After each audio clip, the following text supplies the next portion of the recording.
ओम गंगणपते नमः। तो पूर्व में आपने सुना, श्रवण किया। बच्चों ने घर आकर कहा, बोले भगवान शिव की बारात नहीं, यम की सेना है। दूल्हा साक्षात यमराज। दूल्हा घोड़े पर बैठ करके आता है, पर ये दूल्हा सरकार तो बैल पर बैठ कर आए हैं। और बच्चों ने घर जाकर के सुनाया। ध्यान दें। तन छाल ब्याल कपाल भूषण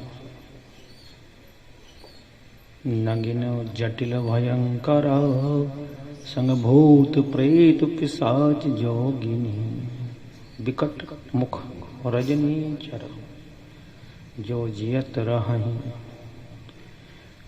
बारात देखत पुण्य बड़ ते कर सही देखी सो उमा विवाह घर घर बात अस लरकन कह।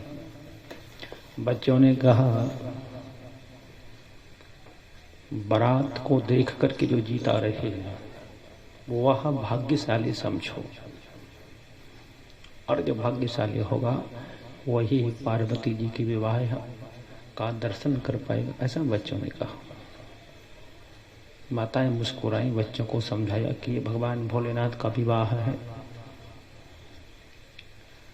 अब मैनावती आरती सजा करके जनवासे में जाने लगी, और सारी सखियां जो अभी बच्चों को उपदेश दे रही थीं वो भी साथ चली। जनवासे में पहुंच करके पूछा कि दूल्हा सरकार कहाँ है।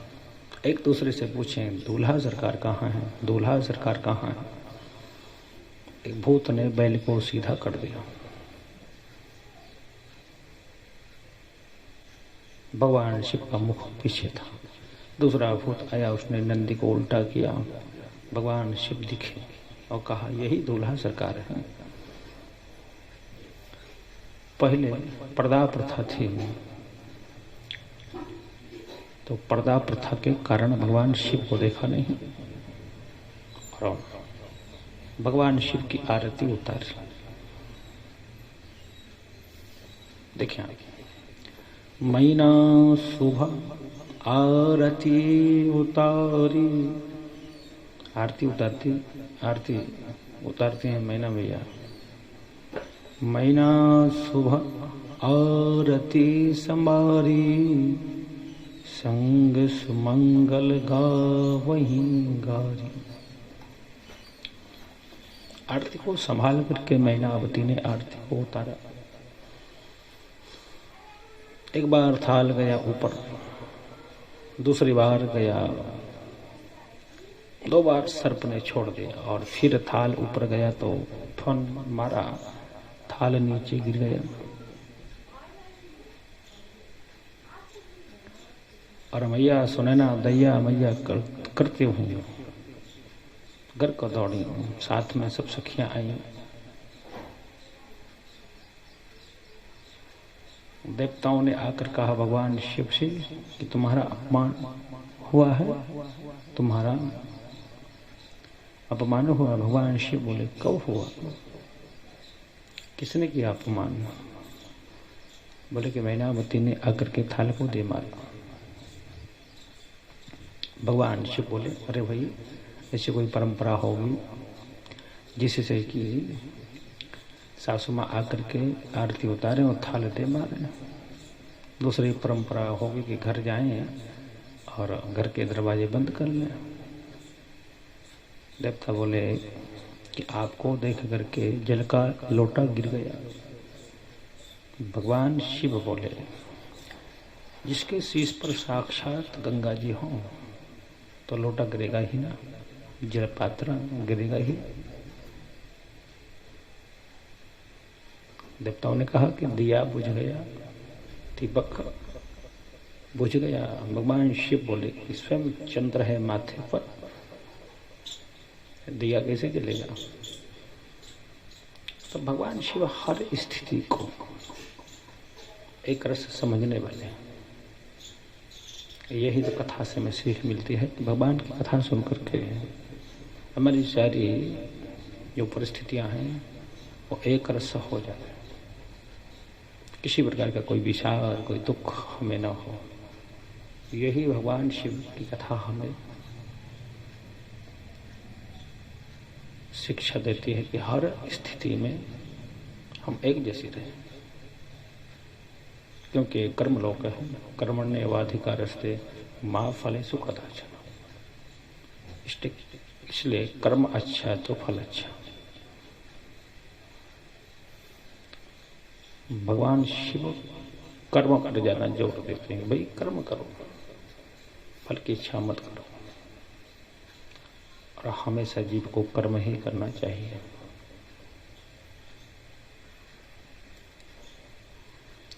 भोले बाबा को हम देखें तो इनका ऐसा इतिहास रहा है हर देवों की अपेक्षा। इसलिए भगवान शिव को महादेव की उपाधि, सब तो देव हैं परंतु भगवान शिव महादेव हैं, इन्हें महादेव की उपाधि प्राप्त है। तत्पुरुषाय विद्महे महादेवाय धीमहि तन्नो रुद्रः प्रचोदयात्। ये देव नहीं महादेव हैं, ये पुरुष नहीं तत्पुरुष हैं। भगवान शिव की अलौकिक कथा जो सभी उपदेशक हैं, मार्ग को प्रशस्त करने वाले हैं, रास्ता दिखाने वाले हैं। शब्द वही जिससे कोई अर्थ उत्पन्न हो, अर्थ नहीं तो वो व्यर्थ है। कथा वही जिससे भाव उत्पन्न हो, हमारा रास्ता प्रशस्त हो, वही कथा होती। कथा सुनकर के हम अपने जीवन में परिवर्तन लाएं।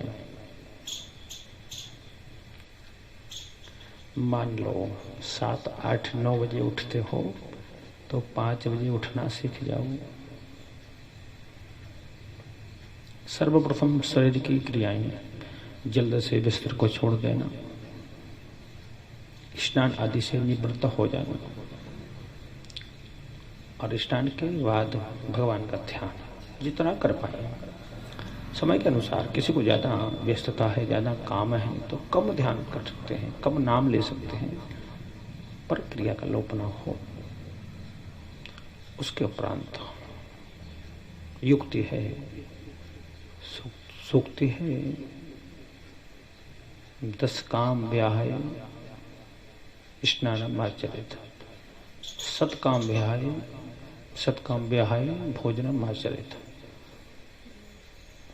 आवश्यक 10 कार्यों को छोड़ करके स्नान करो और 100 काम छोड़ करके भोजन करो, क्योंकि ये हमारी जो गाड़ी है ना भोजन से चलती है।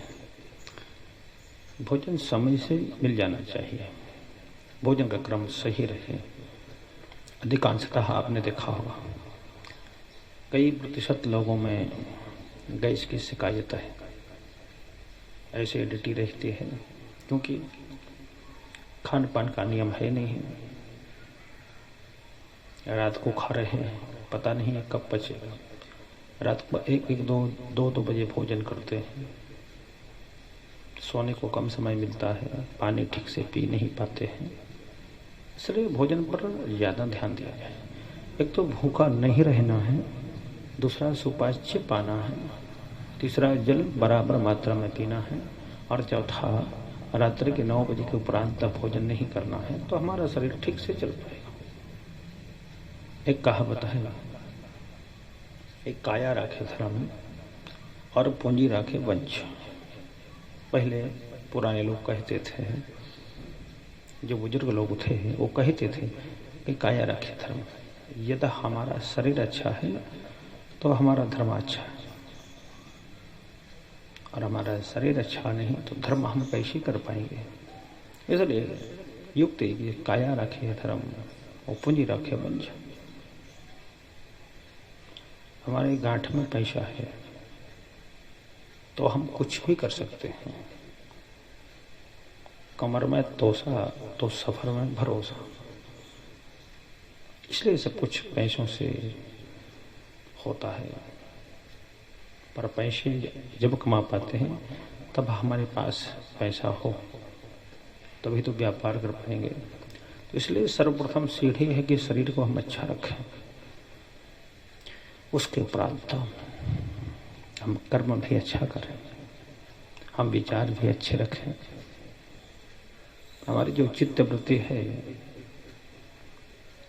हमारी जो सोच है, वह निश्चयी होनी चाहिए।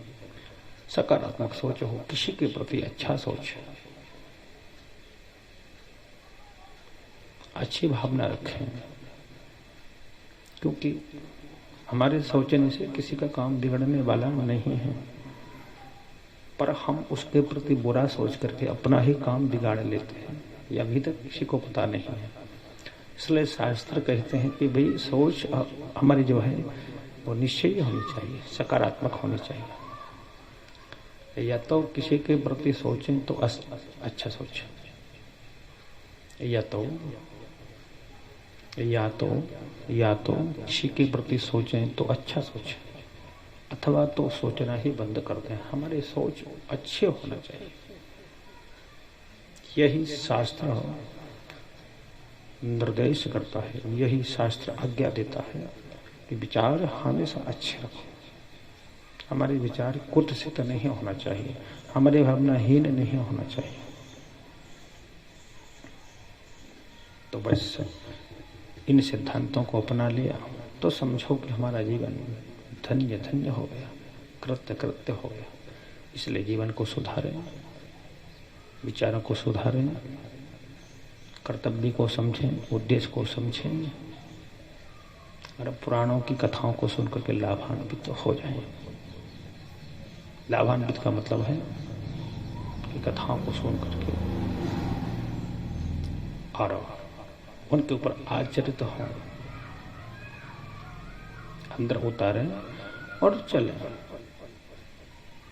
तो लाभ प्राप्त हो पाएगा।